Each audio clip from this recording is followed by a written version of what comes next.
Very good morning to all my wonderful students who are my friends and family today. May you feel safe, may you feel loved, may you feel hope, knowing that better days are yet to come.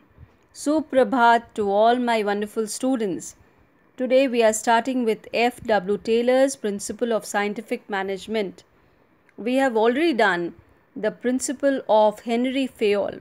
So we are starting with a new topic, that is Principles of Scientific Management by F. W. Taylor. So let us see who was F. W. Taylor.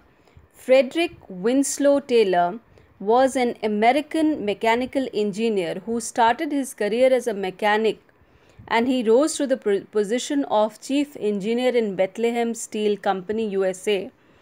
So he was from USA, and 26 years of his career he has experimented with his ideas and made a number of contributions to management theory. And he also wrote two books. One was Shop Management and the other was Principle of Scientific Management. And for his contribution, we know him as the father of scientific management. So he was a big name, and he was the one who has explained us how to do scientific management. Now, what is the meaning of scientific? You already know. That is experimenting certain thing, doing things with logic. So, what is scientific management?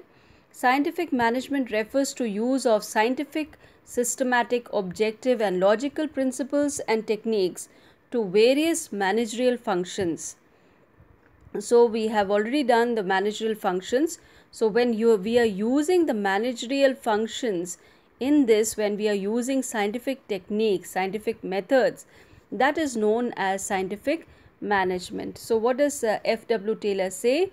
He says scientific management means knowing exactly what you want men to do and seeing that they do it in the best and cheapest way. So this is what is scientific management. Now let us see what are the principles of scientific management. How many can you see here? There are 4 principles of scientific management that we have to do in our syllabus. What are they? The first one, that is science, not the rule of thumb. Second one is harmony, not discord. Third, cooperation, not individualism. Fourth, development of each person to his or her greatest efficiency and prosperity. In the fourth one, person here refer to the workers. So development of workers is the fourth principle of scientific management. So let us see science, not the thumb rule. Before we go into the theory part, let us see what this graph is showing you.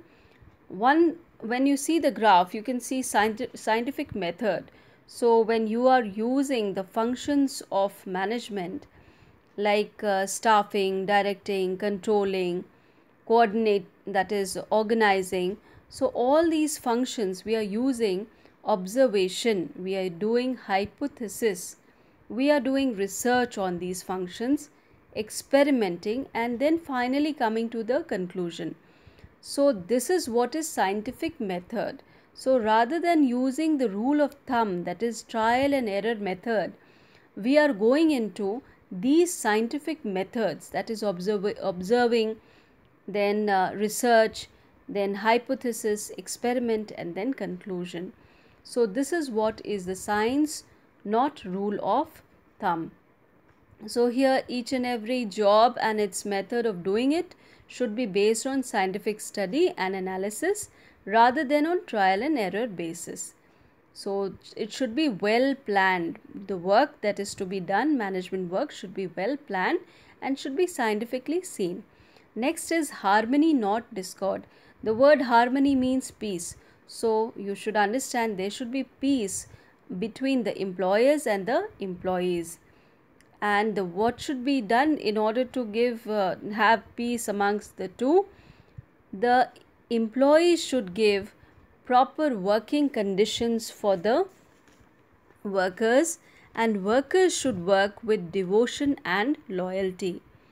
So workers should perform their duty with discipline and loyalty, and this will encourage more gains to the company, and the gains hence that is going to be received should be shared amongst the workers. So this is what is mental revolution Taylor has stressed on. He says mental revolution should come up. That is, there should be a complete change in their mental outlook. So management should create suitable and pleasant working conditions, and workers should work with devotion and loyalty. So example, management should share surplus with workers. Workers should put in their best efforts. So hope you have understood what is harmony, not discord. That is peace, not that is discord. Okay. Next we come with cooperation, not individualism. Now what do you mean by cooperation, not individualism? This is an extension to the principle of harmony, not discord. According to this principle, competition should be replaced by cooperation. Both management and workers should realize that they need each other. Management should take workers into confidence before making any important decision, and at the same time workers should not go for strikes and unreasonable demand. So this is what is cooperation, not individualism.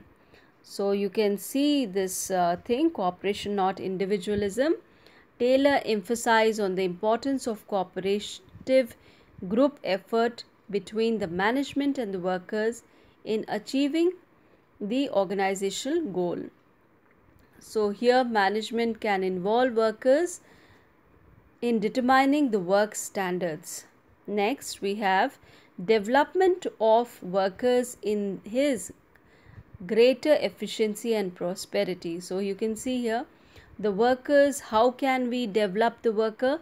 By training them, by giving them an opportunity to be trained scientifically.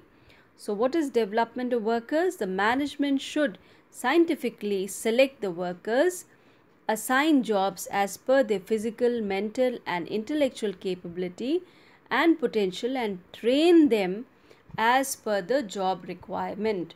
So everything should be done very scientifically so that the best can be gained from the workers.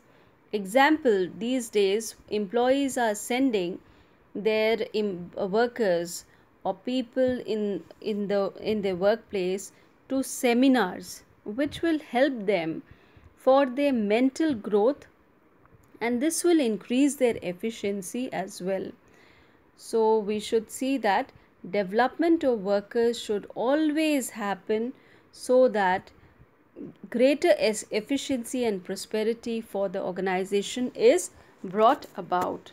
So thank you all of you, and hope you have understood these principles of F.W. Taylor, the scientific management principles. Have a good day all of you. Thank you.